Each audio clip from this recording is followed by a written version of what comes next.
Every business, every organization, from the smallest to the very largest, needs a leader. They have their committees, their echelons of command, and perhaps a widely dispersed group of semi-autonomous divisions. But the overall company and each of its divisions must have strong and able leadership. Contrary to popular belief, you do not raise morale in an organization. It filters down from the top. The attitudes of the people working in any organization will always reflect the attitude of the leader. And finally, this leader will always be found to be just one person. I'm sure you're aware that even the largest and oldest companies, with many thousands of employees and hundreds of management people, will, when they find themselves in trouble or not doing as well as they should, seek out one man and place him in the position of final authority. The whole company, the board of directors, and perhaps thousands of stockholders all look to this one person for leadership and success. Wherever you find a successful going concern, whether it's a government, a business, a club, or a well-organized home, you find behind its success an outstanding leader. This is the most valuable person in society. In industry, he makes the wheels turn, the entire economy work. This is the man who's been responsible for the growth of nations and their position in the world. He's the employer of millions. He's the dreamer, the planner, and a clock to him is something that other people watch. You'll find him working early and late, and when he's not working, he's usually planning. Back during the Depression of the 30s, the phrase most often heard by employers was, "I'll do anything." Millions were unemployed. Thousands of business firms had closed their doors, and outside employment offices, long lines of people stood waiting for any kind of work. It was during this time in Long Beach, California, crowded to overflowing with thousands who had migrated there looking for work. I know because I was a kid there. The man I knew made an interesting discovery. He found that he could go to work almost anywhere he chose. Now, amazing as this may sound, it's true.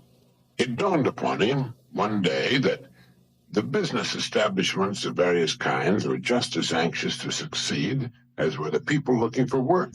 The owners and managers of these businesses were worried and concerned over the hard times which had descended upon the country, and a great many of them were looking for someone to come to their aid, the person who would somehow show up and solve their business problems. But all they heard was people asking for work and saying, "I'll do anything." These people were asking for a paycheck from a man who was very likely teetering on the brink of financial ruin himself. And so signs appeared in windows all over the land, reading, "No help wanted." This was a negative form of advertising, and while it kept the plaintive hordes away from the door, it also hurt business. Well, this friend of mine decided to become a part of the solution instead of a part of the problem, and his method was simple, and it worked like a charm. He selected the kind of business he felt he would like to work in and in which he could build his career. He then devoted a month to finding out all he could about that particular business. He talked to other people in the same line. He heard their problems and what they felt was wrong. He talked for hours, asking questions about what they felt was needed and so on. He went to the public library and read everything he could find on that industry. And then he began to think of ways and means by which this business might be improved. When he was ready, and finally made his call on the company for which he decided to work, instead of asking for a job, he said something like this: "I believe I know several ways in which your business can be greatly increased, and I'd like to talk to you about them." Well, here he was, selling the one thing on earth in which his prospect was most interested. The fact that he now knew a good deal about the man's problems permitted him to talk intelligently. And he took a positive attitude, expressed a willingness to pitch in and help the man put his business on a sound and profitable footing, and that's right, he got the job. Now, what had he done? Well, first he had specialized. He had selected one line of work and decided that was where his future would be. Now he had to prove himself, and he did. The best way for you to develop the security that lasts a lifetime is to become outstanding at one particular line of work. Look at it this way. Regardless of economic ups and downs, the industry of which that line of work is a part will continue to operate. It won't shut down completely. As long as you're in the top 5% of the people in that industry, you know you'll always be in demand. You'll be wanted and needed, not just where that industry is concerned, but where you and your family are concerned also. The man or woman who becomes truly outstanding at what he or she does has the world on a string. Here's the person of confidence and peace of mind. Here's the person who's quietly aware of his ability and intimate knowledge of his job in his particular industry. Ask yourself this question: am I now such a person? Down deep inside, you know the answer. If your answer is yes, you're among the most fortunate people, and in one of the smallest and most elite groups on earth. If your answer was no, it can be turned into a yes in a surprisingly short time. The first step is to make one really big and important decision. It's a decision the great majority of people never make, and suffer as a result. Failing to make this decision keeps a person from ever really getting on course or clarifying his goals. If you make the decision I'm now going to recommend, you can take a deep breath, give a comfortable sigh of relief, fix your eyes firmly upon your target, and go to work relaxed, comfortable, and sure in the knowledge that the success you seek will be yours.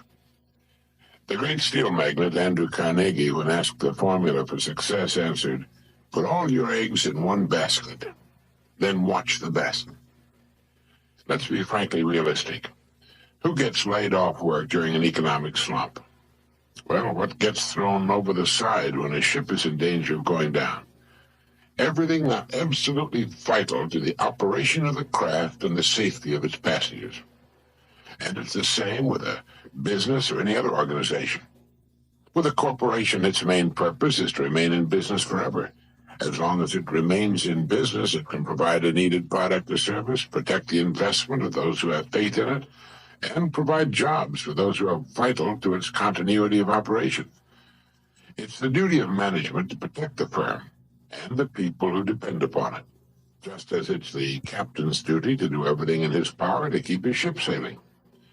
All a person needs to do is to make certain that he or she is a vital part of his business or organization.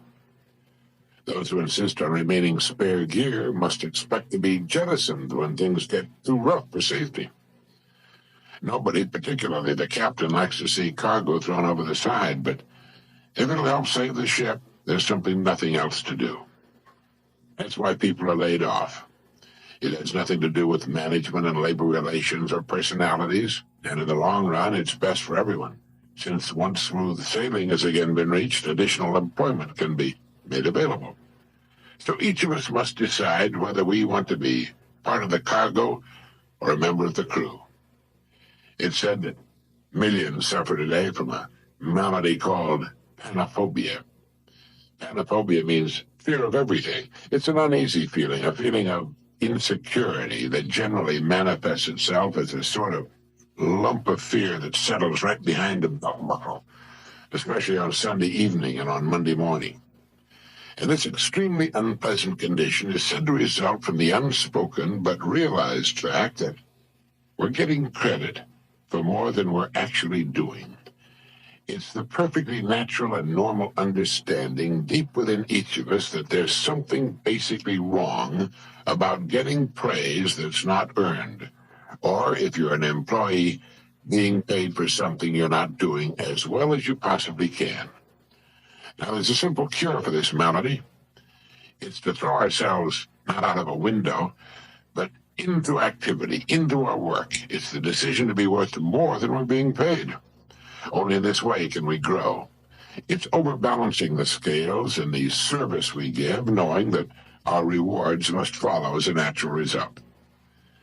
Now, anyone who will be honest with himself realizes that he's been happiest and most satisfied after having successfully completed a difficult job.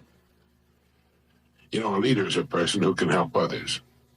A leader is any person who realizes the importance of becoming a bigger and better person with the passing of every day, week, and month. A leader takes the responsibility of his own growth, He's a planner, a thinker, a doer.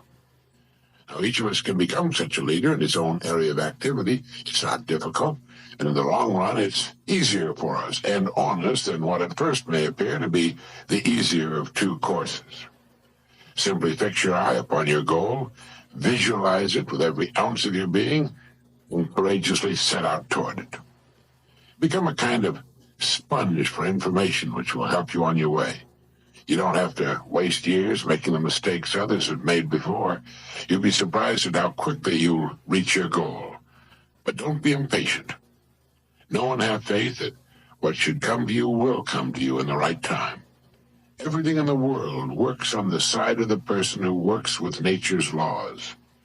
And above all, if you should forget everything else, remember that everything about you, everything you will ever have, know, or experience in any way, operates as a result of a law that is true and unchanging, the law of the stars and of the balance of the world. As Emerson wrote, let him learn a prudence of a higher strain. Let him learn that everything in nature, even dust and feathers, go by law and not by luck, and that what he sows, he reaps. Look about you now. Take stock of your present situation, because it's nothing more nor less than the result of your past sowing. Are you happy with it? Is it what you want? Then you know what you must sow today and tomorrow and the next day, and in the sowing rest in the calm, serene, and cheerful certainty that having sown, you will then reap the rich results, the abundant harvest.